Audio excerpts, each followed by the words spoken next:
Assalamualaikum warahmatullahi wabarakatuh. Salam sejahtera untuk kita semua, sahabat SN dimanapun Anda berada.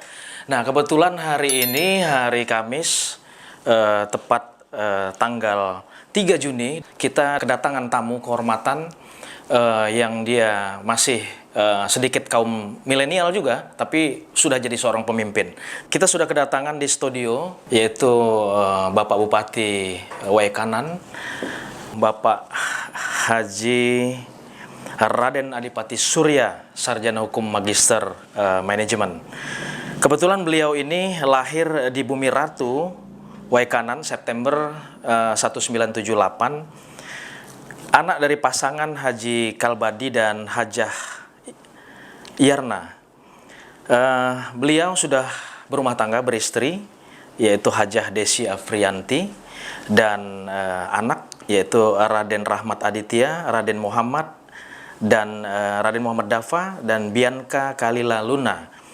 Riwayat pendidikan beliau saya ambil terakhirnya saja adalah Strata 2 Magister Manajemen Universitas Bandar Lampung. Riwayat pekerjaan beliau ini cukup banyak karena memang di masa mudanya beliau ini juga kalau orang hobi, mungkin anak muda hobi hura-hura, tapi beliau ini hobi bisnis. Mengembangkan bisnis, yaitu beliau komisaris PT Dipati Internusa Palembang, komisaris PT Dipati, komisaris PT Adipati Ruberindo Utama, ketua komisi, pernah juga menjadi ketua komisi DPRD Waikanan, pernah menjadi ketua praksi DPRD Waikanan, pengalaman di bidang politik dan legislatif. Beliau juga pernah menjadi ketua DPRD Waikanan dan sekarang menjadi Bupati Waikanan. Ini luar biasa, artinya riwayat yang cukup runut ya. Kemudian riwayat organisasi beliau ini pernah bendahara Partai Golkar, ketua PAHMI Kabupaten Waikanan, ketua Karetindo Kabupaten Waikanan, ketua BPC HIPMI Kabupaten Waikanan, Ketua DPD KNPI Kabupaten Waikanan, Wakil Ketua Kadin Provinsi Lampung, Pembina KONI Waikanan, Pembina Abdesi, Pembina Tim Penggerak PKK Waikanan, Kama Bicap Gerakan Pramuka Waikanan, Pembina PMI Waikanan, dan Ketua MPID DPD KNPI Waikanan, Ketua Dewan Penasihat PCNU Kabupaten Waikanan. Ini sangat luar biasa track record di bidang organisasi. Kemudian penghargaan-penghargaan yang juga pernah diraih. Beliau ini adalah alumni kehormatan dari IPDN Jatinangor, Bandung, Jawa Barat. Warga kehormatan artileri marinir. Terus beliau juga inisiator dari Kabupaten Laya Anak, ya, Bupati, sebagai Bupati inisiator. Penghargaan Manggala Karya Kencana dari Menteri Koordinator Pembangunan Manusia dan Kebudayaan Republik Indonesia. Beliau juga pernah menerima tanda jasa kehormatan Bakti Koperasi dan Menteri Koperasi dan UKM Republik Indonesia. Beliau juga pernah mendapat penghargaan Top Region of the Years 2017 dari Seven Media dan The Key People Magazine, bekerja sama Clock Research and Development, serta Kementerian Dalam Negeri, Kementerian Kominfo, dan Kementerian Desa, serta PDTT Republik Indonesia. Kemudian beliau juga menerima penghargaan dari Deputi Direksi BPJS Wilayah Banten, Kalimantan Barat, Lampung, karena telah menjamin rakyatnya sejahtera. Kemudian beliau juga penerima penghargaan Sanitasi Total Berbasis Masyarakat atau STBM, berkelanjutan sebagai Kabupaten Stop Buang Air Bersih Sembarangan. Nah, kemudian yang terakhir penerimaan penghargaan anugerah predikat kepatuhan tinggi terhadap standar pelayanan publik. Nah, ini yang luar biasa dari, kalau kata anak muda, jam terbangnya. Selamat datang nih Pak Bupati Waikanan. Selamat datang, Pak Raden Adipati. Iya. Buat para pemirsa, para pendengar ESN Media Podcast. Media Podcast ya. Luar biasa nih, sebuah kehormatan saya bisa diundang di sini. Wah, ini kita yang jadi mau berbagi nih yang pastinya. Kita berbangga sekali, artinya Pak Bupati sudah hadir undangan kita di studio ESN. Ini sebuah inspiratif ya, memberikan artinya memberikan pengalaman-pengalaman, terus cerita. Kan orang lihat, waduh, ini Bang Raden Adipati ini enak amat ya jadi bupati gitu ya. Sehingga kok bisa 2 kali. Betul. Ini Sementara orang kaum milenial sahabat SN ini supaya terinspiratif, gimana caranya nih bisa jadi bupati gitu. Ya, itu tadi yang kita sudah bacakan. Kenapa kita bacakan? Supaya tahu. Jadi bukan hanya ujuk-ujuk gitu, bahwa dengan perjuangan yang cukup panjang. Nah ini sambil cerita dong mengenai apa sih cerita waktu masih mudanya ya.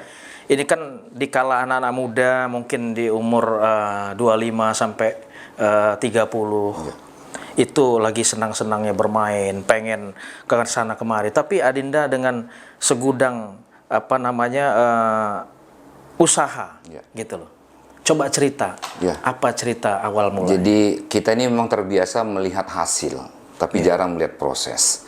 Mungkin orang bisa berhasil itu, dia mungkin bangun sudah jam 4 subuh, tidur mungkin sudah jam 11 malam, sehingga orang itu bisa berhasil. Tapi kita dengan santainya, bangun sudah jam 7 pagi gitu ya, tidur dengan bodoh. Jadi tidak melalui proses, dan proses saya cukup panjang.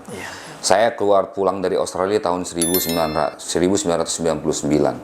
Dari situ saya meniti karir. Sebenarnya tidak ada ilmu politik di dalam diri saya. Saya sarjana hukum, sarjana ekonomi, ya kan. Kemudian saya adalah magister manajemen. Ilmu saya tidak ada ilmu politik dan tidak ada ilmu pemerintahan.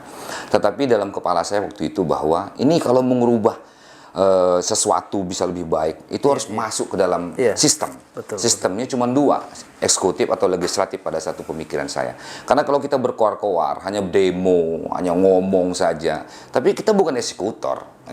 Sementara kalau kita berada di dalam sistem, maka kita bisa merubah itu. Sehingga akhirnya saya terpikirkan untuk ikut partai politik. Pikir saya yang paling cepat ini adalah partai politik. Di samping pada memang saya punya usaha, tapi beralihnya dari usaha ke partai politik itu. Jadi pada saat itu mulanya Golkar. Pilihan. Saya bendahara Golkar. Golkar pertama kali pisah dengan Lampung Utara pada tahun 99. Saya adalah bendahara pertama Partai Golkar. Saya pernah ikut Pileg 2004 waktu itu. Suara saya paling besar sesuai kanan. Suara saya juga paling besar di Dapil 1. Tetapi pada waktu itu nomor urut, Bang. Bukan suara terbanyak, sehingga saya tidak jadi. Kemudian ikut masuk ke Partai Demokrat, orang tua saya Demokrat, saya ikut Partai Demokrat. 2009 saya jadi anggota DPRD dari Partai Demokrat. Nah, 2009 DPRD Demokrat ini ayah saya, kemudian saya jadi ketua DPRD 2010. Ketua Demokrat 2010. Kemudian 2014 ikut lagi Pileg, alhamdulillah Demokrat bisa menang dari 3 kursi jadi 7 kursi.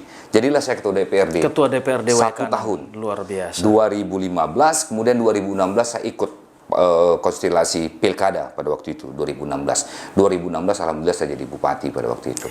Kemudian 2019 kemudian partai saya menang lagi dari 7 kursi 2014 jadi 11 kursi. 11 kursi nambah di tangan Adinda ya. Jadi betul-betul artinya kerja yang ada hasil. Barulah ikut pilkada periode kedua alhamdulillah saya jadi bupati periode. Jadi panjang, Bang. Jadi kalau mau bicara 2020 sampai dengan 2000 sampai dengan 2020, berarti saya sudah berkutat di ilmu dengan politik itu 20 tahun. 20 tahun. 20 tahun. Luar biasa ya. Setengah hidup saya. Ya artinya betul-betul implementasi, bukan hanya sekedar analisa politik, begitu. Dibangun ini, Bang. Dibangun, ini bukan peninggalan gitu lah. Orang tua saya guru, Bang. Bapak saya kepala sekolah, pensiunan kepala sekolah SD. Ibu saya juga pensiunan kepala sekolah SD. Tapi saya dengar beliau juga pekerja keras ya. Sehingga itulah yang menginspirasi saya hari ini. Ayah saya bilang, kamu mau apapun silakan. Kamu mau punya hobi apa silakan. Sekuat kamu menghabiskan uang untuk hobi kamu dan yang kamu inginkan, sebanyak itu juga kamu harus mampu untuk cari uang. Jadi seserah kamu mau habisin 1 miliar, ya habisin 1 miliar, tapi cari duit juga 1 miliar. Artinya silakan. Kalau memang dapat dari hasil sendiri ya kan. Silakan. Nah, itulah yang memacu kita harus berusaha dan akhirnya sampai pada titik ini gitu kan. Jadi bukan hal yang mudah gitu kan. Dan saya pikir udah banyak contoh lah anak muda hari ini, apalagi di Lampung. Kita punya gubernur lama, Pak Ridho itu muda, Pak Nuni itu 84, Dendi tahun 81, Umar tahun 79. Ini muda-muda semua. Saya termasuk yang sudah lumayan tua juga karena 78 gitu. Artinya memang kita ingin juga menginspirasi anak-anak muda. Anak muda itu juga bisa berbuat. Bisa berbuat. Betul. Bukan menyampingkan yang tua, Bang. Tetapi yang muda ini harusnya punya kelebihan. Kerja keras yang saya lihat catatannya tadi. Oh iya, kerja keras. Itu yang paling utama kan. Kalau nggak kerja keras ya nggak ada yang di dunia ini yang mudah kita dapatkan, Bang. Karena saya lihat segudang perusahaan gitu kalau nggak dikelola dengan cara yang profesional dan kerja keras, nggak mungkin berhasil. Gitu. Dan kita harus bisa menggunakan politik itu untuk mengembangkan bisnis kita. Bukan bisnisnya kita gunakan untuk berpolitik. Itu yang kita rusak. Jadi saya lihat memang Adinda sudah berhasil dulu, artinya selesai dulu kesejahteraan untuk kehidupan keluarga, baru masuk politik. Karena ini bicara idealisme nanti. Luar biasa. Di ujungnya nanti idealisme gitu kan. Persoalannya. Bagaimana kita memikirkan perutnya rakyat, perut kita juga susah. Kira-kira begitu. Setuju. Makanya kita harus juga paling tidak untuk mencukupi kebutuhan kita tuh kita tidak berurusan di urusan politik ini, karena nggak ada juga yang gaji politik ini, nggak ada yang gajinya juga. Jadi ketua partai, jadi bendahara, jadi ketua. Bahkan kita yang harus mengemudi mereka, memberikan mereka perhatian supaya reward ya. Partai ini bisa besar gitu kan, kendaraan bisa besar. Oke sahabat SN, itu tadi clue-nya sudah keluar nih dari Pak Raden Adipati, Bupati Waikanan. Kerja keras dan jangan lupa coba usaha berbisnis dimulai dari awal dan dimulai dari start nol dengan kemauan yang keras, mudah-mudahan bisa tercapai. Oke sahabat SN, untuk sementara periode pertama kita bincang-bincang, nanti mungkin ada di sesi kedua kita akan bahas lagi mengenai persoalan keluarga dari Pak Raden Adipati. Jangan kemana-mana, masih di ASN Media Podcast Channel edisi studio.